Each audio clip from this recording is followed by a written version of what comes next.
In the moment before dawn, when darkness still blankets the forests of Ghana, an elder rises. He takes a calabash of palm wine and steps outside his compound. Facing east, he pours a small amount onto the earth and speaks, Nyame, asase ya, nananom nsamanfo.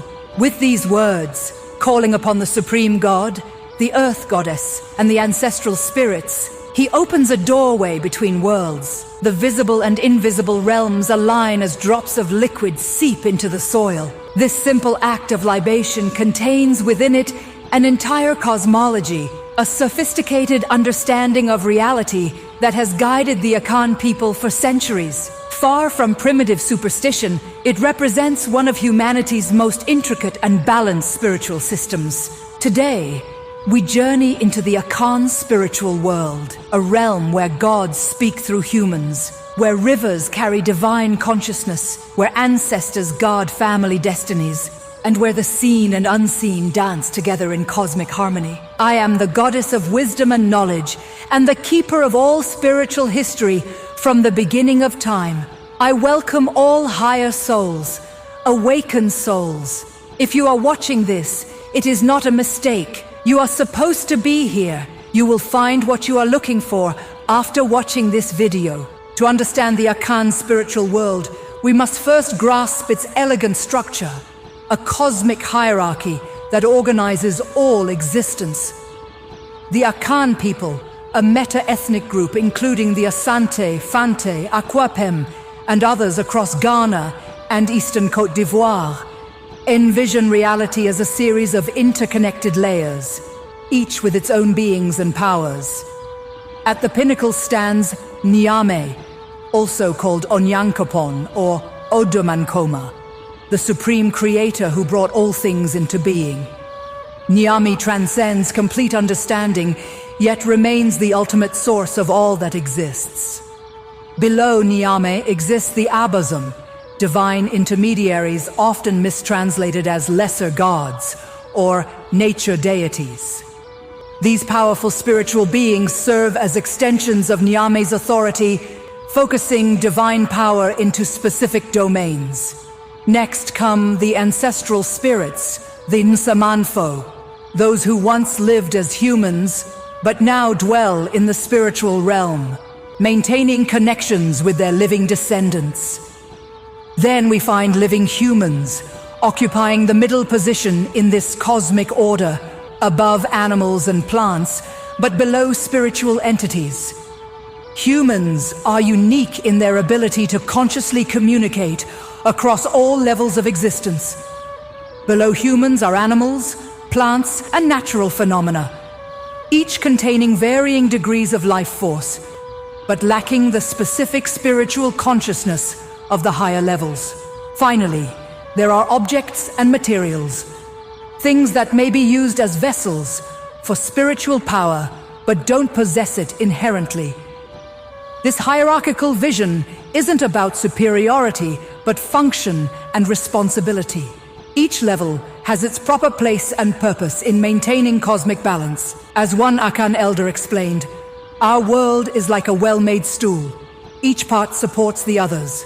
Remove any piece, and the whole becomes unstable. Obing chirai akuda nyame. No one shows a child the supreme being. This Akan proverb captures a profound theological insight. Awareness of the divine is innate to human consciousness. No teaching is required to recognize the existence of a supreme creative force. Nyame occupies a unique position in Akan spirituality. Unlike the Abosom, who may possess humans or manifest in natural features, Nyame transcends direct experience. Yet Nyame remains present everywhere, the foundation of all existence. The names for this supreme being reveal different aspects of divine nature. Nyame itself suggests the shining one, the illuminating force behind creation. Onyankopon means the great one who alone is the sky, emphasizing limitless expanse and all-encompassing presence. Odomankoma speaks to infinity, the creator who has no beginning and no end. Boribori describes the divine as excavator or carver, the artistic intelligence behind all forms. Despite this transcendence, Akan tradition includes stories of when Nyame lived closer to humanity. These myths often explain why the Supreme Being now seems distant, typically through tales of human disrespect or carelessness, forcing Nyame to retreat into the sky. Yet this physical distance doesn't imply spiritual absence. Nyame remains accessible through prayer and is understood as the ultimate recipient of all spiritual communications, even those directed initially to intermediaries. As one traditional priest explained, "When I pour libation to the Abosom, the words travel upward to Nyame. The stream flows to the river, and the river flows to the sea." If Nyame represents the singular source of creation, the Abosom embody its diverse expressions. These divine intermediaries, known collectively as Abosom, singular bosom, connect humanity with specific aspects of spiritual power. The term itself is revealing, coming from Akan words for stone and to hit, suggesting solid anchors that create impact between realms. There are hundreds of Abosom, each with distinct personalities, powers, taboos, and domains. Some are ancient, emerging from primordial creation. Others arose through historical events or from extraordinary ancestors who transcended human limitations. The Abosom manifests through numerous channels. Some dwell in rivers, lakes, and oceans, like the powerful Tano bosom associated with the Tano River, renowned for healing and protection. Others inhabit unusual rock formations, ancient trees or forest groves, places where natural features evoke wonder or distinctive energy. Some Abosom maintain no fixed location, but travel with their devotees or manifest through possession, temporarily inhabiting human vessels to communicate directly. Still others exist as specific forces, controlling thunder, fertility, wisdom, or success in particular undertakings. What makes the Abosom distinct from mere nature spirits is their direct connection to Nyame and their role in cosmic governance.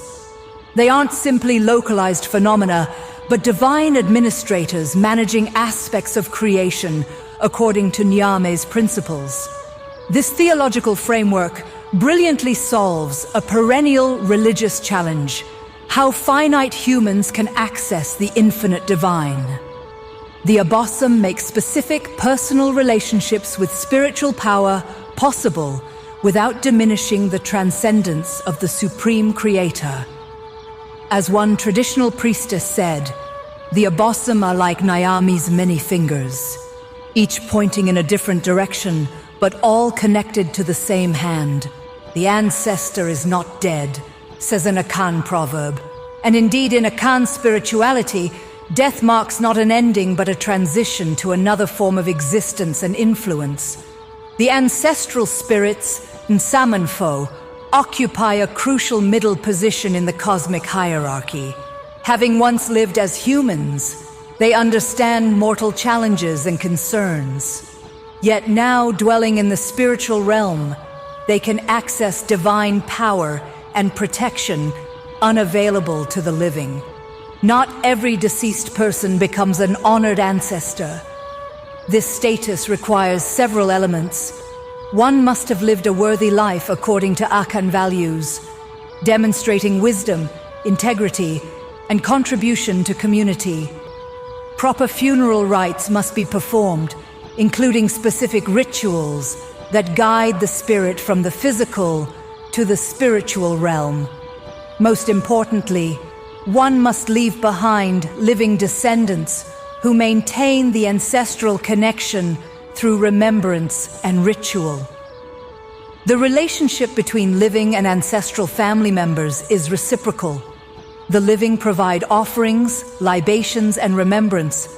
In return, ancestors offer protection, guidance, and intercession with higher powers.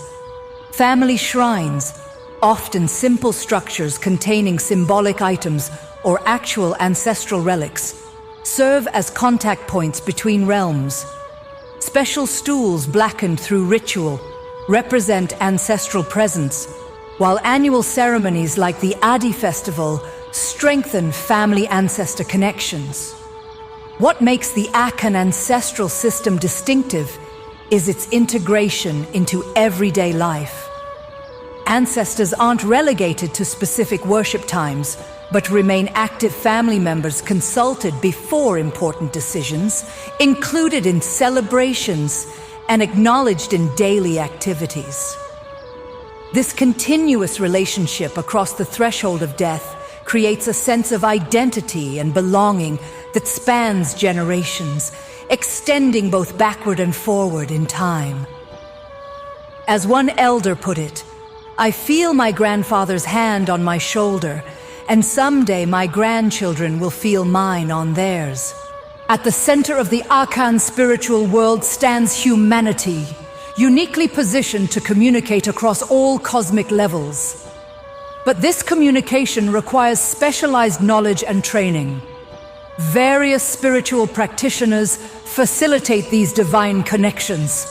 The Okomfo, singular Okomfo, serve specific Abosom as priests and priestesses. Selected through divine calling, often marked by illness, unusual dreams, or eccentric behavior, they undergo years of rigorous training at established shrines. Once initiated, an Okomfo becomes a vessel through which an Abosom can manifest. During ceremonies, they may enter possessed states where the deity temporarily displaces their consciousness, speaking and acting through the human body to deliver messages, healing, and guidance. The Okomfu specialize in divination, reading patterns in cowrie shells, nuts, or other materials to interpret messages from the spiritual realm. Their practice requires both technical knowledge of divination systems and the spiritual sensitivity to accurately interpret results. The Adunsifo are traditional healers who combine botanical knowledge with spiritual understanding. Recognizing that illness often has both physical and spiritual dimensions, they address root causes rather than merely treating symptoms. The Abosom maintain shrines and sacred sites, preserving ritual knowledge and ensuring proper protocols are followed when approaching the divine. What unites these diverse practitioners is their role as human bridges, individuals who have developed the capacity to move consciously between visible and invisible realms. They transform abstract cosmic principles into practical guidance for communities navigating life's challenges. As one Okomfo explained, "I stand at the crossroads where worlds meet. My body becomes the doorway through which spirits enter our community and through which human needs rise to their attention." If the Akan spiritual world represents a comprehensive map of reality, rituals and symbols serve as the technology for navigating this terrain. Far from empty gestures, these practices constitute sophisticated methods for managing relationships between cosmic levels. Libation, the pouring of liquid offerings while speaking invocations, exemplifies this spiritual technology. The liquid creates a physical bridge carrying words and intentions between realms. The carefully structured prayer acknowledges cosmic hierarchy, beginning with Nyame, then addressing Earth, the Abosom, ancestors, and finally the gathered community. Possession ceremonies, where Abosom temporarily inhabits human vessels, create direct channels of communication. These aren't random experiences, but carefully managed processes following established protocols. Specific drum rhythms, dance movements, colors, and offerings create conditions conducive to divine manifestation. Divination systems transform random patterns into meaningful messages, using cowrie shells, nuts, or other objects whose arrangements reveal spiritual insights. These systems operate through both mathematical probability and intuitive interpretation, blending rational and transpersonal knowing. Visual symbols convey complex spiritual concepts through artistic expression. Adinkra symbols, ideographic designs expressing philosophical ideas, adorn cloth, architecture, and everyday objects. The famous Nyame symbol, representing the supremacy of God, appears everywhere, from traditional royal regalia to modern fashion. Each ritual element serves both practical and symbolic functions. White clay used in ceremonies represents purification. Red ochre signifies spiritual potency. Eggs symbolize potential life. Knotted cords bind intentions. These aren't arbitrary associations, but components of a comprehensive symbolic language developed over centuries. Akan rituals are like complex poems written in actions rather than words. Each element carries layers of meaning that reveal themselves differently depending on your level of initiation. Perhaps the most sophisticated aspect of the Akan spiritual world is its ethical framework, a system of values emerging naturally from cosmic structure rather than imposed through arbitrary commandments. Central to Akan ethics is the concept of balance and harmony, maintaining proper relationships between all levels of existence. This cosmic principle generates specific moral guidelines. Respect for elders reflects the hierarchical nature of the universe and honors those closer to ancestral wisdom. Environmental stewardship acknowledges the divine consciousness present in rivers, forests, and lands. Community responsibility recognizes that individual actions affect collective harmony. Truth-telling maintains cosmic alignment, as falsehood creates dissonance between reality and representation. What distinguishes Akan ethics from many religious systems is its integration with natural consequences. Wrongdoing isn't primarily transgression against abstract rules awaiting future judgment, but immediate disruption of cosmic harmony, producing tangible results in the present. When someone breaches taboos or ethical principles, the response isn't merely punishment but restoration. Rituals designed to re-establish proper relationships between the offender, the community, and the spiritual realm. This ethical system prioritizes wholeness over retribution, relationship over rule following, and integration over exclusion. It recognizes human imperfection while providing pathways back to harmony. As one elder expressed it, the goal isn't to be sinless, but to be in the right relationship. When you fall, we help you stand again, because your balance affects us all. How does an ancient spiritual system function in today's rapidly changing world? For the Akan, tradition has never meant stagnation, but thoughtful adaptation, preserving core principles while responding to new contexts. In modern Ghana, the spiritual world remains vibrant, though transformed. Urban professionals pour libation before important business meetings. University students consult traditional practitioners about academic challenges. Government officials incorporate traditional ceremonies into state functions, recognizing their continued relevance to national identity. Even in communities where Christianity or Islam have become dominant religious identifications, Akan spiritual concepts maintain influence through syncretic practices. Churches incorporate traditional symbols and rhythms. Pastors address spiritual problems using frameworks derived from traditional understanding while adapting the solutions to the Christian context.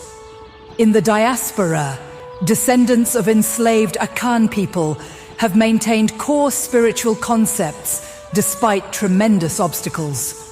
From Jamaica's Obeah practices to Suriname's Winti tradition to elements of Haitian Vodou, Akan spiritual principles have demonstrated remarkable resilience and adaptability.